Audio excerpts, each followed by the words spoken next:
तो भाई IPL is आईपीएलिंग और हम लोग अब उस टाइम पे आ चुके हैं जहाँ पे बिजनेस एंड का टूर्नामेंट हो रहा है, जहाँ पे हम लोगों को हर एक दिन अलग अलग थ्रिलर्स देखने के लिए मिलेंगे। आज भी हम लोगों को यही देखने के लिए मिला, जहाँ पे दो सबसे जो इंपॉर्टेंट टीम्स थी वो दोनों लड़ रही थी आपस में, और हम लोगों को हाई स्कोरिंग टूर्नामेंट देखने के लिए मिला, जहाँ पे दोनों टीम 230-260 रन का स्कोर को ईजी तरीके से चेस करते जा रही थी। और ये जो second half of the tournament है उसमें अपनी सीट की बेटियां बांध के रखना, क्योंकि हम लोग को हर एक दिन अलग अलग सस्पेंस, अलग अलग थ्रिलर देखने को मिलेगा आईपीएल में। सेम यही कल के दिन भी हुआ था, जहां पे पंजाब ने इस आईपीएल के मतलब अभी तक के आईपीएल के हिस्ट्री का सबसे हाईएस्ट रन चेस कर दिया। इससे पहले भी पंजाब के नाम ही स्कोर था, जो था 262 था, जो उन्होंने केकेआर के अगेंस्ट चेस किया था, उसको बेटर करके इन लोगों ने डीसी के अगेंस्ट 265 रन का चेस कर लिया। और इसके साथ ही साथ एक और मैच हुआ था शाम में, जहां पे सनराइजर्स हैदराबाद ने राजस्थान रॉयल्स को इजी तरीके से हरा दिया, और उस मैच में भी 230 रन का स्कोर इजी तरीके से चेज हो गया। और इस वीडियो में हम लोग ये भी देखेंगे कि कल दो मैच होने वाली है, सीएसके वर्सेस गुजरात और लखनऊ वर्सेस केकेआर के बीच में, जहां पे हम लोगों को वापस एक बार देखने के लिए मिलेगा कि एमएस धोनी क्या आ सकते हैं टीम में, क्या उनका इंक्लूजन हो सकता है टीम में। और गुजरात टाइटंस की जो टीम है वो पिछला मैच अपना आरसीबी से हार के आ रही थी।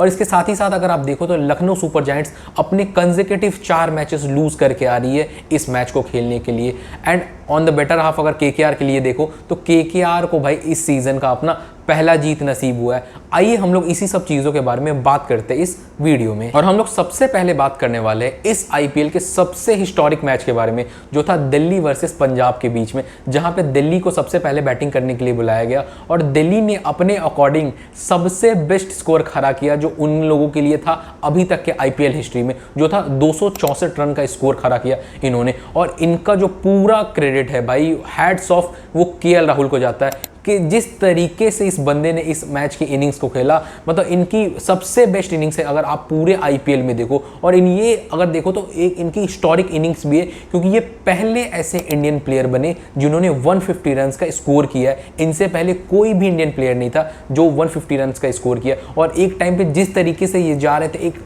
ऐसा लग रहा था कि केएल राहुल जो है वो क्रिस गेल का जो 175 रन का स्कोर था वो ब्रेक करने वाले थे, बट लास्ट में थोड़ा सा इशू होने के कारण, थोड़ा स्लो डाउन होने के कारण वो हल्का ब्रेक नहीं कर पाया और उतना ज़्यादा बॉल्स उनको मिल ही नहीं पाया, वरना वो भी पॉसिबल था 175 रन का स्कोर ब्रेक करने के लिए। जो लोग केएल राहुल को क्रिटिसाइज करते हैं उनके स्ट्राइक रेट के लिए, ये नॉक उन लोगों के लिए था भाई। पंजाब वाला जो पुराना केएल राहुल था वो वापस आ गया। और भाई ये जो टॉप नॉक था, अगर आप देखो तो जिस तरीके से ये बॉलर्स के साथ टॉय कर रहे थे, उनको मतलब पता ही नहीं चल रहा था यार, ऐसा लग रहा था कि बॉलर्स के साथ खेल रहे, हर एक डायरेक्शन में आप देखो तो इस बंदे ने शॉट्स मारा। और ये नॉक इसीलिए भी टॉप क्लास है भाई, क्योंकि अगर आप देखो तो कल वाले मैच में 40 से 45 डिग्री के स्कॉचिंग हीट में भाई ये बंदा बैटिंग कर रहा था और एब्सोल्युटली मैग्निफिसेंट 100 इसने लगाया कल वाले मैच में। इस मैच से पहले केएल राहुल 21st पोजीशन पे थे अगर आप देखो ऑरेंज कैप की लिस्ट में, बट एक ही इस इनिंग्स के बदौलत वो जंप करके डायरेक्ट फर्स्ट पोजीशन पे आ गए थे। और इनके साथ नीतीश राणा का भी 91 रन का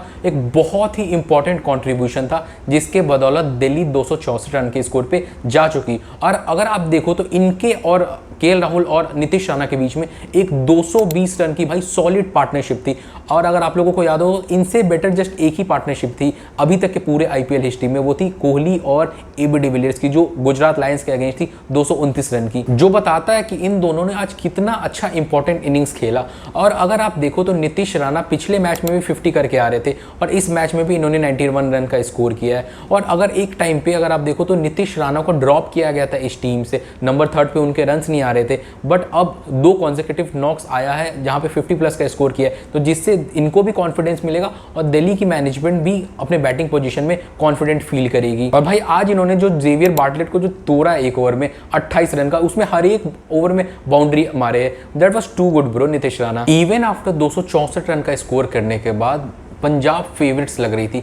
इससे आप समझ सकते हो कि इस साल पंजाब की टीम कितनी ज़्यादा स्ट्रांग है। और भाई इनको ट्रॉफी राइट अवे दे दो, क्योंकि कोई पॉइंट है नहीं इनसे कम्पीट करने का। जिस तरीके से ये लोग 260-250 रन का स्कोर चेस कर रहे हैं, कोई टीम ऐसी है नहीं जो इनको हरा पाएगी, और ये टीम अभी तक इस आईपीएल में इनविंसिबल्स है भाई। जब पंजाब चेस करने आए इस टारगेट को तो इनके ओपनर्स पे एक बार निगाहें वापस से थी, क्योंकि अगर पावर प्ले में उतना अच्छा स्टार्ट मिलता नहीं तो किसी कीमत पे पंजाब ये टारगेट को चेस नहीं कर पाती। और पंजाब के जो ओपनर्स है भाई, प्रभ सिमरन सिंह और प्रियांश आर्या, ये दोनों ओपनर्स और सारे ओपनर्स से बहुत ही बेटर है इस आईपीएल के लिए। और आप देखो तो इनको उस लेवल का क्रेडिट मिलता नहीं है जो ये डिजर्व करते हैं। एंड आई गेस ये दोनों एकमात्र ऐसे ओपनर है जो कंसिस्टेंटली अच्छा परफॉर्म करते आ रहे हैं। अगर आप देखो तो किसी टीम में उस लेवल का ओपनिंग कॉम्बिनेशन नहीं है जो हर मैच में अपने टीम को बेल आउट कर रहा है। इन दोनों के पास फॉर्म भी है, अगर आप देखो तो ये दोनों अच्छा कंसिस्टेंटली 50 रन का स्कोर करते आ रहे हैं। और पंजाब जो इतना भी इनविंसिबल बना है उनका one of the main reasons ये भी है। और आज के मैच में भी देख लो ना, पावर प्ले में इन दोनों ने मिलकर 116 रन का पार्टनरशिप लगा दिया, जो कि सेकंड हाईएस्ट है अगर आईपीएल की हिस्ट्री में देखो। इससे अगर जो सबसे हाईएस्ट थी वो थी पावर प्ले में आई गेस सनराइजर्स हैदराबाद की थी, जो लखनऊ के अगेंस्ट उन लोगों ने लगाया था 125 रन का, जहां पे हम लोगों ने केएल राहुल और गोयनका फियास्को देखने को हम लोगों को मिला था। इनके जो ओपनर्स है वो तो कंसिस्टेंटली अच्छा कर ही रहे हैं, उसके साथ ही साथ अगर आप इनकी मिडिल ऑर्डर को भी देखो तो वो भी बहुत अच्छा परफॉर्म कर रही है। और उनका जो मेन जो कॉन्ट्रीब्यूटर है वो श्रेयस अय्यर भाई, ये बंदा हर एक मैच में क्लिक कर रहा है, हर एक मैच में परफॉर्म करते आ रहा है। और अगर आप देखो तो कैप्टन नॉक जिस तरीके से होता है ना, वो ये बंदा दिखा रहा है। जैसे हम लोगों को सबको पता है कि अगर किसी टीम को अच्छा करना है तो उनकी जो कैप्टेंसी है, जो कैप्टन है, उनको टीम को फ्रंट से लीड करना होगा, और वो श्रेयस अय्यर दिखा रहे हैं। अगर आप इनके स्कोर्स देखो तो इन्होंने 50 रन लगाए सीएसके के अगेंस्ट, 69 रन लगाए हैदराबाद के अगेंस्ट, 66 रन है इनके मुंबई के अगेंस्ट, और इस वाले मैच में भी 71 रन लगाए इन्होंने दिल्ली के अगेंस्ट, जो बता रहा है कि इनका जो मिडिल ऑर्डर में रहना कितना ज़्यादा इंपॉर्टेंट है। और ऐसा नहीं कि ये अगर आप देखो तो ये कैलकुलेटिव रिस्क लेके खेलते हैं। और अगर आज वाले मैच में भी देखोगे तो ओपनर्स के आउट होने के बाद एक स्टेज पे ऐसा था कि श्रेयस अय्यर का चलना बहुत ज़्यादा जरूरी था, और उन्होंने कैलकुलेटिव रिस्क लेते लेते मैच को जिताया। क्योंकि अगर उस तरीके से ये इनिंग्स खेल नहीं पाते तो एक पॉइंट पे पंजाब ये मैच को जीत नहीं पाती, क्योंकि टारगेट बहुत ही ज़्यादा बड़ा था और श्रेयस अय्यर को कैलकुलेटिव रिस्क लेते रहना पड़ा अलग अलग स्टेज पे इनिंग्स के। और अगर दिल्ली की बॉलिंग की बात करें तो आज इनके बॉलिंग अटैक में वैसा कोई नहीं था भाई जो पंजाब के इतने मॉन्स्टरस बैट्समैन को रोक पाता। अगर जहां पे अगर देखो तो आकीब नबी का इकॉनमी 20 का था, मुकेश का इकॉनमी 18.5 का था, और सेम सबके साथ यही हुआ भाई। अक्षर पटेल, टी नटराजन, कुलदीप यादव, सबके साथ यही हुआ। और जहां पे थोड़ा चांस भी था तो वहां पे करुण नायर ने 2 इंपॉर्टेंट कैचेस ड्रॉप किए श्रेयस अय्यर का, और वो भी उस स्टेज पे जहां पे मैच डिसाइडिंग हो सकता था। अगर वहां पे श्रेयस अय्यर का विकेट आ जाता, अगर दिल्ली ले लेती तो दिल्ली गेम में आ सकती थी। और इस मैच में ये अनफॉर्चुनेट था दिल्ली के लिए, क्योंकि उनके जो सबसे बेस्ट बॉलर थे लुंगी एंगडी, जो डिफरेंस क्रिएट कर सकते थे इस इनिंग्स में, वो उनके साथ एक इंजरी हो गया था, जो ग्राउंड पे अगर आप देखो तो कैच करने के टाइम पे उनका जो हेड है वो जाके ग्राउंड से लग गया। और भाई ये बहुत ही ज्यादा सीरियस इंजरी लग रही थी, बट थैंक गॉड कि उतना ज़्यादा सीरियस इंजरी है नहीं। अभी दिल्ली कैपिटल्स के मैनेजमेंट से ये न्यूज़ आई थी कि अब वो स्टेबल है, वो जल्दी से जल्दी ही रिकवर कर लेंगे। और जब लुंगी एंगडी कंकशन सब्स्टिट्यूट के चलते बाहर हो गए थे तो उनके जगह पे जो दिल्ली की मैनेजमेंट थी वो दुष्मंता चमीरा को ला नहीं सकती थी। क्यों? क्योंकि दिल्ली के पास ऑलरेडी 4 ओवरसीज प्लेयर इस मैच में खेल लिया था, जिसके बदौलत उनको विपराज निगम को चाह के भी लाना पड़ा। क्योंकि ये आईपीएल का रूल ही ऐसा है कि कंकशन सब्स्टिट्यूट के केस में अगर कोई टीम 4 ओवरसीज प्लेयर को खिला चुकी है तो वो एक अलग से ओवरसीज प्लेयर को as a concussion substitute replace नहीं कर सकती है। उस पर्टिकुलर केस में आपको इंडियन प्लेयर को ही रिप्लेस करना पड़ेगा फॉर ए ओवरसीज प्लेयर। और इस मैच को जीतने के बाद पंजाब किंग्स एकमात्र ऐसी टीम है भाई जो इस आईपीएल में अभी तक अनडिफीटेड है। ये टीम अनबीटेन है अभी तक। जहां ये टीम टेबल के टॉप पर इजीली भाई राज कर रही है, वहीं दिल्ली कैपिटल्स के लिए प्रॉब्लम खड़ी हो रही है, क्योंकि ये 6th पोजीशन पे, जहां पे अभी तक ये 7 मैच खेल चुके हैं, बस 3 ही मैच जीता है और 4 इनके लॉसेस आ चुके हैं। तो दिल्ली को भाई जल्दी से टर्न अराउंड करना पड़ेगा, वरना लेट हो जाएगा इस सीजन। भाई इस मैच के हीरोइक्स को हम लोग देख के उभरे ही थे कि शाम में एक और इंटरेस्टिंग मैचेस लाइंड अप थी। वो थी राजस्थान वर्सेस हैदराबाद के बीच में, जिसमें राजस्थान पहले बैटिंग करते हुए 228 रन का टारगेट सेट करती है हैदराबाद के अगेंस्ट। एंड भाई वैभव सूर्यवंशी भाई hands down man best batsman है इस आईपीएल का, और जिस तरीके का टैलेंट है इस 15 साल के बच्चे में, man just too good. Vaibhav Suryavanshi too good. इस आईपीएल में ये दोनों टीम एक बार ऑलरेडी आमने सामने आ चुकी है, और जब आई थी भाई उस टाइम पे प्रफुल्ल हेंगे का डेब्यू था, और उस मैच में उन्होंने वैभव सूर्यवंशी को डक पे बोल्ड किया था भाई। तो इसका बदला तो लेना ही था।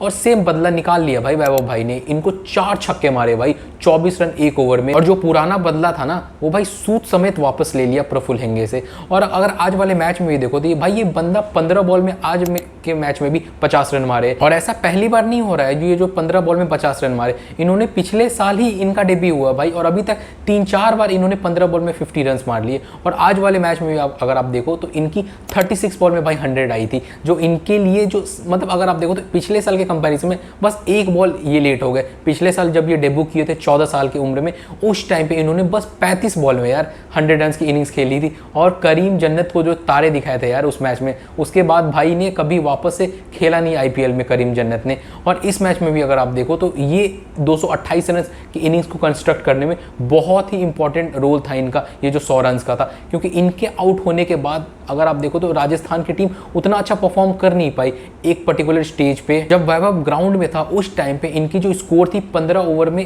184 रन की थी। उसके बाद जब जैसे ये आउट हुए उसके बाद अगर आप देखो तो लास्ट 5 ओवर में बस राजस्थान की टीम 44 रन बनाई। ये दिखाता है कि भाई यही एक मेन रीजन है जिसके कारण राजस्थान इस मैच को हारी, क्योंकि ये लोग अच्छा खासा जो इनिंग्स था उनका वहां से ये लोग स्लो डाउन कर गए। और जब हैदराबाद इस टारगेट को चेस करने आई उस टाइम पे ट्रेविस हेड का विकेट बहुत ही जल्दी चला गया था 6 रन पे। उसके बाद भाई ईशान किशन और अभिषेक शर्मा ने मिलकर क्या इंपैक्टफुल इनिंग खेला है हैदराबाद के लिए। इन दोनों ने मिलके सिंगल हैंडेडली अगर आप देखो तो हैदराबाद को ये मैच जितवा दिया है, जहां अभिषेक शर्मा ने 57 रन की इनिंग्स खेली है और ईशान किशन ने भी 71 रन की इनिंग्स खेली है। और इन दोनों की इंपैक्टफुल इनिंग्स के बदौलत हैदराबाद की ये 4th कॉन्सेक्यूटिव विन थी इस आईपीएल में, जिसके बाद हैदराबाद भाई पॉइंट्स टेबल में नंबर 3rd पे आ गई है। और अगर बात की जाए आज के 2 इंपॉर्टेंट मैचेस के बारे में, वो है सीएसके और गुजरात के बीच में, और एक और मैच है लखनऊ वर्सेस केकेआर के बीच में, जहां पे जो पहला मैच है सीएसके वर्सेस गुजरात,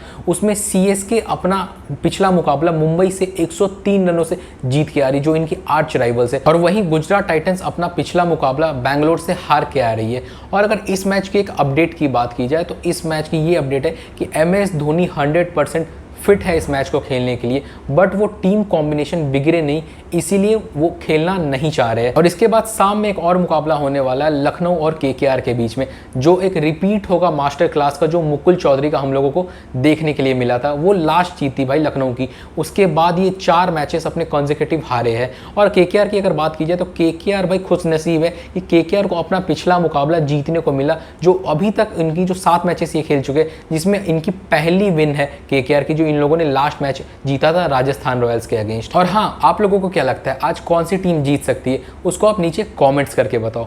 और अगर ये वीडियो पसंद आई हो तो वीडियो को लाइक करो, अपने दोस्तों के साथ शेयर करो, और अगर चैनल पे नए हो तो चैनल को सब्सक्राइब करो। मिलते हैं आप लोगों से जल्द ही, तब तक के लिए टेक केयर, बाय बाय।